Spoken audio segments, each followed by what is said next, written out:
Hey, welcome back to Alicyn's Wonderland. So from animation voice actress to anime voice director, Caitlin Glass has done it all. We are here today with this lovely voice actress to chat all about it. Thanks for coming back. This is Alicyn's Wonderland. You're watching Alicyn's Wonderland, inside the world of animation and games. Hey, Caitlin. Hi, Alicyn. How's it going? It's going so good. How are you? I am wonderful. Thank you so much for having me. All the way from Texas. All the way from Texas. Sunny California. Beautiful, sunny Los Angeles, California. Yes, thanks for stopping by. It's always so nice, we've worked together before and now we're like in the flesh and blood. I know, it's nice to meet you in person. Yay. Mm-hmm. So I know that you just finished up another interview for Fruits Basket. About Fruits Basket, yeah. Prelude. Can you tell us about the new movie that's coming out? Sure. So the movie came out June, end of June, June 25th through 29th. It ran in sub and dub. And so I directed the series from 2019 to, when did we wrap on that? It's all a blur, right? Starting with season 2. Yeah. No, starting with season 1 in 2019. So seasons 1, 2, and 3, it ran for three years. Not fully, but anyway, it's 60 some odd episodes, but there's a little piece of the story that was left out of the show. Dun, dun, dun. Dun, dun, dun. And the fans desperately wanted to see it because it's in the manga. So they all knew this part of the story and were expecting to see it during the run of the anime. And when it wasn't there, they're like, where's this? But what about Katsuya and Kyoko? And we're like, just calm down, you guys. So I had a feeling that they being the Japanese producers were going to do something. I didn't know what it would be. Would it be another special anime, like a short run mini series? Would it be a film? And it was indeed a film. So see, you fans do make a difference. Yeah. And thank you for being a part of it. Ah, yes. Yes. So the main heroine, of course, of Fruits Basket is Toru Honda, but Fruits Basket Prelude is about her mother, Kyoko, and you play Kyoko's mother. So it was wonderful to have you. Thank you. Flashback, I didn't do my granny voice. No, in flashback. Yes, thank you. For sure. Yes. Yeah, that's amazing. So a lot of buzz around the movie. It seems like people were really excited about it. Very excited. Lots of positive feedback. Folks love the Fruits Basket story, and it was wonderful to put kind of like a cherry on top to the whole experience of Fruits Basket. So, and as a director, have you ever appeared in the series? Yes, I was also in the series of Fruits Basket. I play a character named Machi, who is kind of the love interest of one of the other male leads. And when I was reading the story, she was the one that stood out to me a lot. I really loved their story. And before I was a director of Fruits Basket, I was just an anime fan, like all of you at home. And I had watched the original Fruits Basket back in the early 2000s. And the character of Yuki was my favorite. I loved him the most. So, of course, the one that I play in the show is Yuki's love interest. I gave myself that. You earned it. For all of my hard work on the show. Like, you know what? I want that part. It had to be approved by the producers, though. I wasn't just giving myself whatever. They said yes. Caitlin says yes, and Caitlin says yes, and Caitlin says yes. So, I wish it worked that way. I wish, right? Hey, on this show it does. Alicyn says yes, and Alicyn says yes. It's your show. Your name is in the title. Yeah, I did pay for it, though. So. There you go. I guess there's that. So I did get to be executive in producer. The show. And director, Alicyn. Check. Set designer, Alicyn. Mike Del Rey did this. Oh, wonderful. Craft services, Alicyn. Cheers. Cheers. That's some tasty water. Champagne. Huh? I thought about bringing a bottle for a second.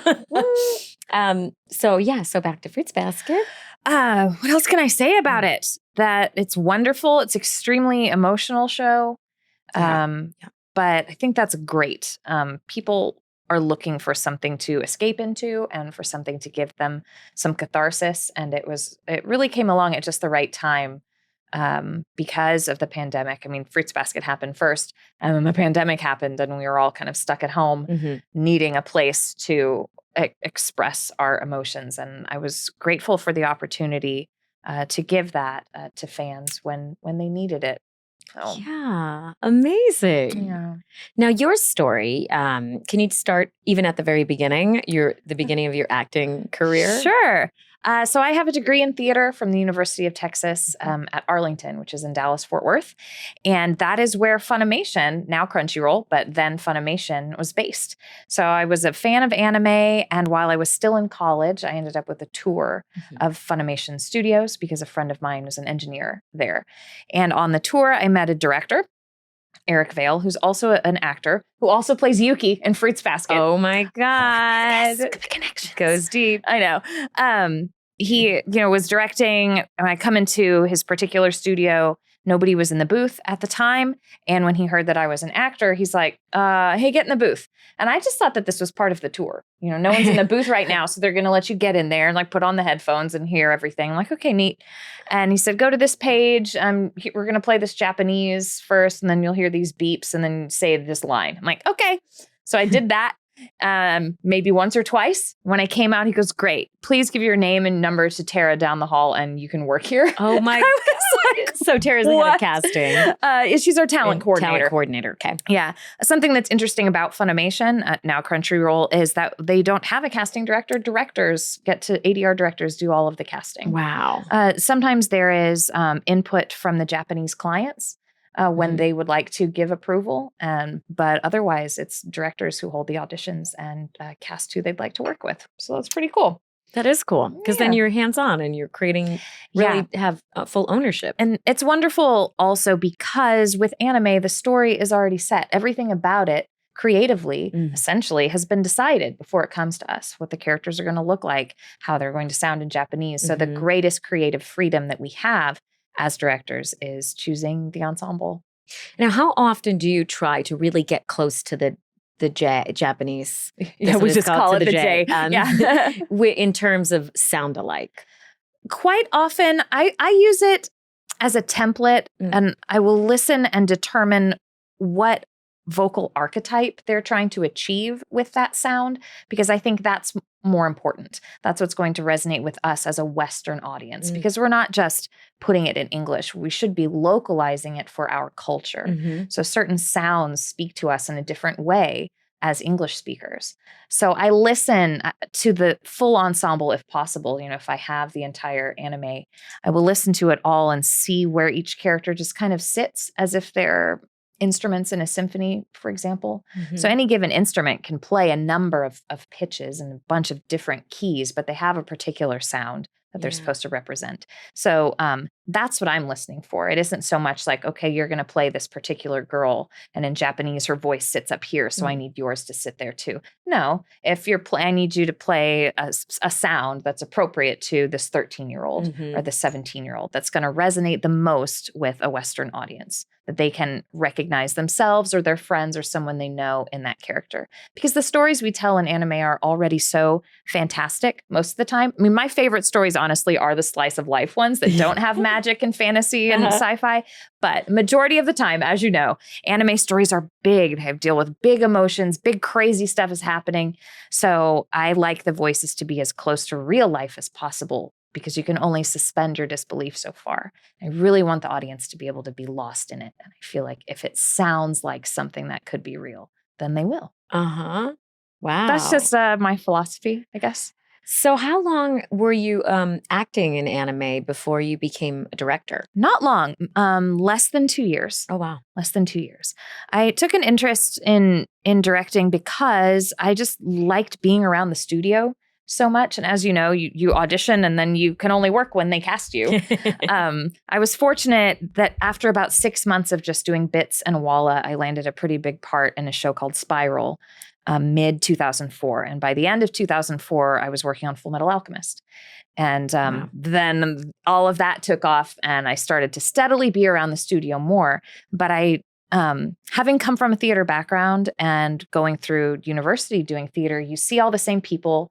They become like your family. You spend day in, day out with them. You mean, wait, so you're saying at Funimation, not they were also at your theater school? No. I'm sorry. I'm kind of jumping around a lot. It's like a family. In the theater environment, they're like your family, especially collegiate theater. And then when you graduate, you're not at school every day. You're not seeing all those same people every day. So I was desperate for like the replacement family. And I was finding it little by little at Funimation. I went, how can I be here more but actually, serve them, not just be somebody who's like, hi, would you cast me, please? Hello. I'm just going to hang out in the break room. Yeah, I'm done with my session. I'm just going to eat these Pop-Tarts. No, they used to have lots of free Pop-Tarts. We don't anymore. We have other free snacks, but not Pop-Tarts. Did the pandemic do away with the Pop-Tarts? No, what did do away with the Pop-Tarts? I don't know, but we still have plenty of free snacks. We grew up, Caitlin. We grew up. We grew out of the Pop-Tarts. Anyway, I don't know how I wandered over to this, but I was looking, like I said, for a way to contribute and just be there more because I liked it. And I wanted to, of course, pay my bills and use my degree to do that. So I just asked one day, like, what would it take to direct? What do I have to do? It's not like there's a class in anime ADR directing, just like there isn't one in college on anime. Yeah, yet. So Justin Cook, one of our producers, says, yeah, you could do it. That's what he said. You could do it. Just come here and train on your own. So it was up to me. Like you said, I can't just hang around. I'll just be in the break room. Instead, I was in studios, like sitting with directors and learning from them, just absorbing.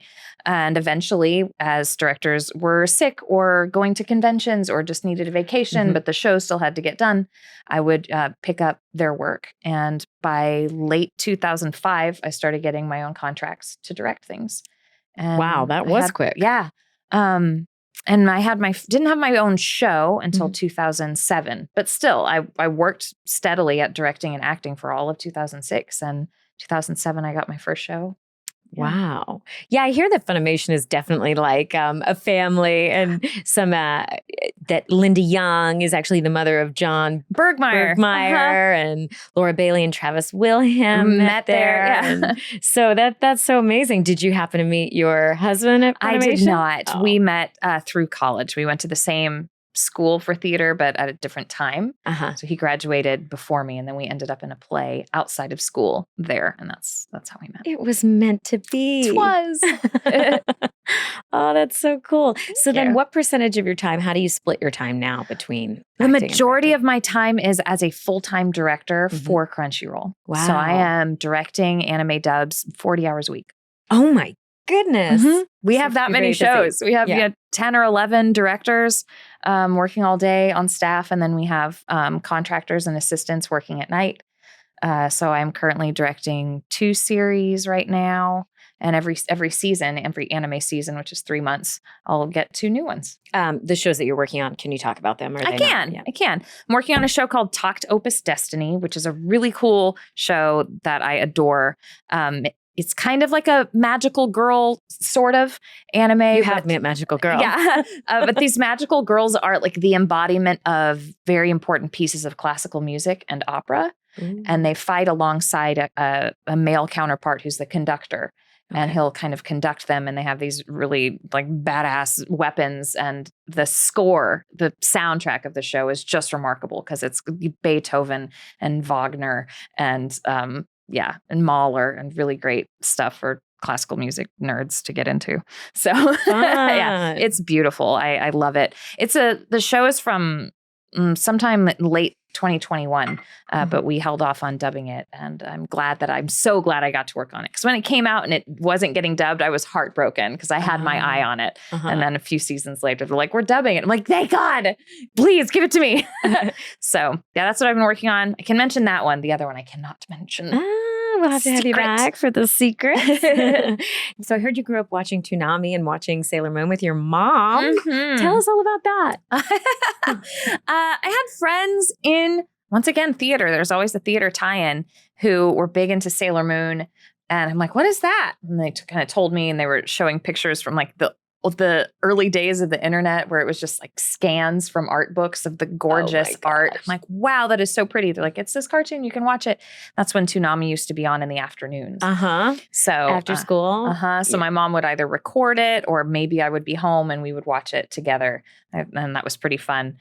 In college, it's interesting. So I go to college for theater, but I kind of fell away from watching anime. It was only a burgeoning hobby at the time anyhow. But as I was getting to the end of my college years, I was feeling really burnt out, because when you go to study the thing that you love, it no longer becomes a hobby. It's like your whole life. It's all encompassing, and you kind of feel the need to get away from it. So Yeah. I'm like, I need to do something else. I need a hobby. Oh, wait, that anime thing. I was starting to get into that. So I kind of picked it up again and would watch whatever I could. And I think one of the first things I saved up my pennies to buy was a box set of Sailor Moon that ADV put out a long time ago. It was these huge bricks of like 8 discs a piece. And they were Oh my gosh. remarkably expensive. And it was Japanese only because there were things that were cut out of the American broadcast. So, But with subtitles. Yes, with subtitles. Okay. And they were very expensive. You just but had that to was stand there like, with your translator. Just what are they saying? And a lot of it was episodes I'd already seen, but in English. So this was one of my first experiences. Like, I'm going to watch this subtitled because I really want to see it. But yeah, it was the kind where anytime I had change, I would throw it in the dish. And then every week I was counting it up to be like, okay, how much? I don't have enough yet. Yeah. What's amazing is I was able to take those box sets in 2008 to a convention called Animazement in Raleigh-Durham, North Carolina. And Kotono Mitsuishi-san, who is the voice of Sailor Moon, was a guest. And I got to meet her and have her sign them, as well as an animator and a producer and other voice actors in this series. Goodness. Yeah. Wow. What was that experience like? Oh my gosh. She was spectacular. She's a really lovely woman. We had a lot of fun just hanging out. It's a great convention if you ever get a chance to go. The majority of their staff are Japanese speakers and will really facilitate you communicating with the Japanese guests. So often at conventions, they're very separate. They're, because they assume the fandom is only interested in either you or them and never both. Mm-hmm. But at Animazement, we would do panels together and talk about our shared experiences with the shows. Even if we weren't on the same shows, it's all acting. It was wonderful. We'd share all your meals together. She was a really wonderful lady. It was her daughter's birthday that weekend, and she brought her husband and daughter along, and they threw a little Disney princess birthday party for her daughter. She was turning 6 or 8 in the green room. So I got to go to that, and I had a moment of like, what is my life right now? Where am I? I'm at Sailor Moon's daughter's Disney princess birthday party. Okay, What did you cool. wear? I don't know, whatever I was wearing for the convention. And then I had to get ready for a panel I was about to do, which was about origami, because that was an older hobby of mine. So I wanted to just share. I'm not great at it, but I could, just introduce it to people and be like, here's something you might like if you like Japanese culture. So I sit down at the table to quickly fold some models that I need for the panel. And Mitsuishi-san sees me and she goes, origami. Chotto. And then she runs off. I'm like, where is she going? She comes back with her own paper that she happened to have, and she sits down next to me and she folds a little ninja star, and she gave it to me, and I still have it. It's one of my most prized possessions. It is in a case that I have of like anime figures of my characters, and then this little ninja star. Yeah. Wow. What a special weekend. It is a special weekend. So growing up, Toonami, you're a big fan. Yeah. And the voice of Tom, you later ended up working with. Is that right? The original Tom was Sunny Straight. Great friend of mine. And then, of course, everyone knows Steve Bloom, who's Tom now. So did you know Sunny at the time, though? Or was it years later? How did you? Sunny? I'm sure I met him around the building, and he was a director as well. So he directed me on some of the early projects that I worked on at Funimation. And now, of course, we are friends, and I directed him in One Piece. That was one of the first contracts that I had as a director, was some episodes of that. Wow. And he plays Usopp. So, of course, that was a wonderful experience. Ironically, Steve Bloom, the other voice of Tom, I met him at my very first convention, which was in Dallas. And I wasn't a guest. I was like, let me go to this con and just see what cons are all about. Yeah. And a couple of my friends were. And I got called out from the audience because someone on stage was like, and Caitlin's here, and she's the voice of Winry in Fullmetal Alchemist, which hadn't even aired yet in English. But suddenly the whole room goes and turns around and looks at me. I'm like, what did I do? The rise. No. That's kind of how I knew. I'm like, this is maybe a pretty big deal. So then the convention is like, just go sit on any panels that you want. It's fine. It's whatever. Hang out. We'll feed you. I'm like, all right. I like free food. I'm fresh out of college. I'll let you give me food. So I went through still like that. Yeah, I went through the whole weekend, and I had a friend kind of tag along with me who is now a voice actor and a fellow director at Crunchyroll named Anthony Bowling. Oh. And he's like, so how was your first weekend? It's been really cool. Thanks for letting me tag along with you. I'm like, it's been awesome. But you know who I haven't got to meet all weekend is Steve Bloom. I'm so bummed. It was the last panel, last autograph signing of the day. There was one empty seat next to me. And as soon as I said that, I turn and Steve plops down right next to me. And I was like, trying not to act like a starstruck idiot. But that's how I first met Steve. And he's lovely. God. And we still talk. We're still friends. Thanks, That's Steve. amazing.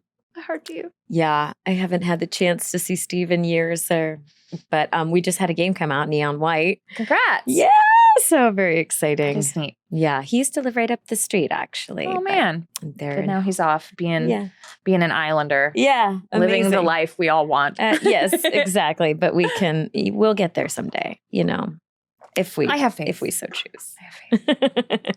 So have you watched the new Sailor Moon? I have not had the opportunity to watch it. I've seen clips of it, but I haven't watched the whole show. My life now, because I direct all day, sometimes it's hard to watch anime for fun anymore. And sometimes I just don't want to watch anything else because I've spent all day looking at a screen watching things. What are some of the biggest challenges being an anime director? Some of the biggest challenges. Whew, wow. Thank you for asking. I suddenly have to think about that. It's a bit of a time juggle, really. You really have to be incredibly organized with your thoughts because the actors are coming in and they're relying wholeheartedly on you to explain to them what to do. Nowadays, because of the simuldub situation, sometimes the episode you might be working on has aired already in Japanese. So you can come in having watched it, but you're not required to do that, nor are you paid to. And a busy working actor may not have time to. So it's really up to you, the director, to know absolutely everything that you need. And you kind of have to compartmentalize it apart from the other show that you're working on that's completely different. And then like the episode that came before this or comes after this, because you could be at any stage of pre or post production on that given episode. So just keeping all of your thoughts straight is pretty important, and being able to just manage all of the different people and personalities that are going to come through your door at any given time, because they could be in a different headspace than where you need them to be. So as a director, you're often playing a psychiatrist, psychologist, therapist, whatever you want to call it. And I don't begrudge that at all. I'm an actor too, and I know what that's like to have a whole life experience, and then you have to step into a booth and be somebody else. And sometimes it takes you a minute to navigate to that place. So I'm there to help them get there. You do it so well too. I mean, you bring such an art to it. I think when directors are also actors, they know how to talk to actors in a way that can make you have the emotional reaction that will bring about that required technical change. And it's just one less step on the actor to then be like, okay, you want me to pick up the pace? Let me think, okay, how can I make this more urgent? Why would I do that? Yeah, exactly. Yes, I can give you some motivation for the thing that I'm looking for. Exactly. Yeah. And that's amazing. I mean, that you've found your way to all of that. I think I understand the actors' insecurities. I think that's a part of us as actors. We always, I know it's bad to be a people pleaser as a human, but I think as an actor, we are trying to please so many people because on purpose. It's part of, like, there's a certain thing you have to do to make this character come to life. And if you want to work again, you director are going to tell me that I've done the thing. So you perform your line and then you're kind of waiting to know, did I do it right? I hate that about it, but it's kind of the truth. But because I've been in their shoes, I know that that's what's in their head. So I'm always thinking about how to reassure my actors, how to make them aware that they're in a very safe space all the time. When they do something that I like, I'm always giving positive feedback. And sometimes it's helpful to remind an actor that we are in this together. Like, you're not alone in the booth. You want to sound good. I want you to sound good. You want the show to be great? So do I. So does our engineer. We're going to do this together. So sometimes I can give, like you just mentioned, the more creative note to kind of guide you to this thing. But other times I can be like, oh man, Alicyn, here's my desired end. Here's what I need. Can you help me get there? Like, I don't know you well enough to tell you what to do with your instrument. But one of my favorite things is to tell the actor what I want to elicit from the audience. Like, here's what I want the audience to feel when they hear you say this. And then you may go, I know exactly how to do that. Yeah. And then that's one of my favorite notes, because I like to just see where does it take the actor? What are they going to give me? And maybe it works and maybe it doesn't, but it's fun to explore that way. Yeah. So long as we all know, like, yes, you're in there doing an amazing creative work, and I hope that you can be fully immersed in it, and I hope you're not too caught up in the technicalities of it. Let me worry about that. But it's cool to remember we are making a thing together, and your input matters. And so I often like to remind them, like, how do we do this? How do you think we should do this? Or if a script gives multiple options for a line because the writer just, thought of different ways to say it, I'll ask the actor, like, does any of these alts resonate with you more than the others? Because I don't really have a preference. What do you like for your character? And they'll go, I like the second one. Let's do the second one. Stuff like that. It's way more fun to be collaborative. I know. It's nice at the end. We can all have something we can be proud of together. Yeah. What do you wish more actors knew about auditioning for anime? Oh, wow. That's a really cool question. Thank you for asking. You're welcome. That it requires a lot of acting skill. So much. It's voice actors are actors. And I'm sure everyone you've had on your show has mentioned that at some point. But to the point I was talking about earlier about how fantastical anime can be, people may come into it, even actors who are trained in a lot of other areas, expecting it to be extremely cartoony. And I find that most anime is actually not. So a grounded performance, at least if you're auditioning for me, is much more appreciated. But the other thing is, anymore, we don't get to audition in person. It used to be out at Funimation and Crunchyroll, we'd have in-person audition slots. The advantage to just sending in submissions is we can hear a lot more people that way, but you don't get the immediate feedback from a director who would like to hear you. I miss those days. Do it differently. So that means you need to be showing me everything that you can do with the piece of copy that you've got. So often I hear someone and in their first line, they have a really amazing voice, like, oh, wow, what a cool voice. I like this. But then they kind of do the same thing for all 5 lines that are there. And most of the time, directors also make their own sides, and they've chosen the lines they've chosen for a reason. They want to hear you work with them. They even give you notes in the far right-hand column for some context. What's going on here? So we want to be able to hear the moment before. We want to hear you taking risks. Even if maybe it's for a show and you've seen it. You had the opportunity to watch the first episode and you recognize these lines and you're like, I don't know, but this isn't, just do something to show your range within the lines that you're given. Because we could hear you do something cool, but I need to know that you're going to be able to do that emotional breakdown, or that you're going to be able to do that freak out, that you can be intimate and soft as well as, really loud and crazy.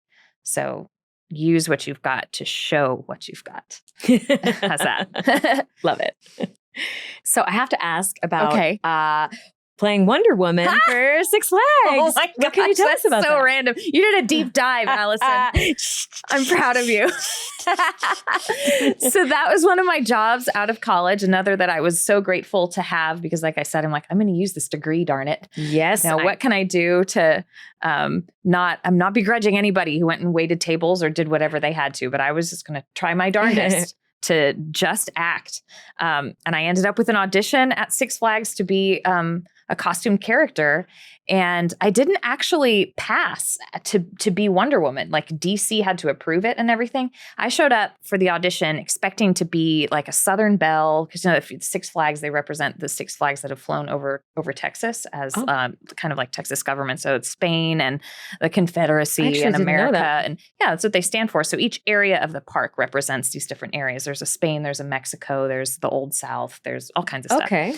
So they were going to have face characters the same way you meet a Disney princess or something. Okay. So there was a Southern Belle character, and I can't even remember the other one. So I went expecting to do that. And in the audition breakdown, it said to come clean-faced and all of the stuff. So I assumed they're going to put makeup on you and wigs and all of that. They did none of those things, Alicyn. None of them. None of them.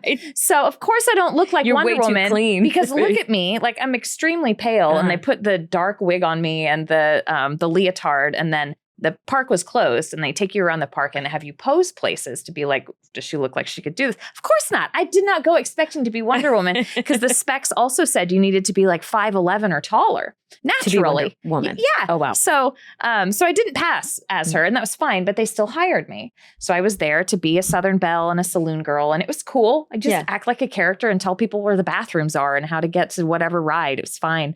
But then one day they were short on Wonder Women, and someone said, Caitlin could do it. I'm like, can I? All right. So they slapped me in the costume and threw on some dance tights, and I, darkened my eyebrows, and off we went. And then I was doing that for the rest of the summer and also through the winter. So it was just maybe a 6-month gig. Yeah. It was fun. It was very hot, even in just a leotard, but it's a like triple layer leotard plus dance tights plus a wig on your head and then the sun on like my bare pale skin. But it was so fun. Like what a wonderful character, character to get to play and to see how empowering she was for women in particular was really great. And I always felt very safe being the only woman in our little Justice League crew, like the Batman and Green Lantern, like they're in the Flash. They're always looking out for me because I'm there in a leotard. But they were all so respectful. They were all like high school kids too. So except the guy who was Green Lantern, he was college age and he was a model. So I kind of felt like the mom sometimes, and I wasn't that much older than them. But yeah, like time to go, guys. Oh my gosh, put your cowl on, Batman. Like, let's go. It was fun. Like we rode around the parade at the end of the night. We each had our own like ATV, that little 4-wheeler that we could ride. And then when the park was open in the winter, I got a really neat like cape. So yes, it was very fun to be Wonder Woman. I have a picture somewhere. I should find it. Didn't you meet Susan Eisenberg at SDCC? I did. And what a trip. Tell about that. Okay. So a friend of mine from theater, once again, has become an author and also a wonderful, like just moderating presence for panels and things at conventions. So she reached out to the variety of people that she knew from her experience. So me, my friend Anthony Bowling that I mentioned, who came with me to my first convention, we were there to talk about anime. Yuri Lowenthal and Tara Platt were there, and I'd already met them also at my first convention. This is really crazy, you guys. That is also where I met Rob Paulson, was on that panel, and then Susan. And I'm like, oh my gosh, it's Wonder Woman. Whoa. It was very cool. And she was so surprised when I told her, I'm like, I kind of, this was me. I was Wonder Woman. She's like, you look amazing. And we've stayed in touch ever since. I just saw her a couple months ago at a convention, and it's always so nice when we get to reconnect. Oh my gosh. She's a really neat lady and so talented, and I love her Wonder Woman. Wow. We just have talked about like literally 40 different examples of like when dreams become reality. How interconnected the whole thing is. Yeah. Oh, wow. Well, I know that we don't have much time because you've got to head to another session. I know. It's crazy. It's great that we had a chance to connect while you were here. So, Caitlin, thank you so much. Thank you. Thank you so much for having me. It's congratulations on Fruits Basket Prelude. Thank you. Yeah. And to you as well. Thank you. We'll see you next time, guys. Make sure to subscribe, like and subscribe. I mean, you're probably already subscribing now if you watch this whole thing, but tune in next week and we'll see you then. Bye. Bye, guys.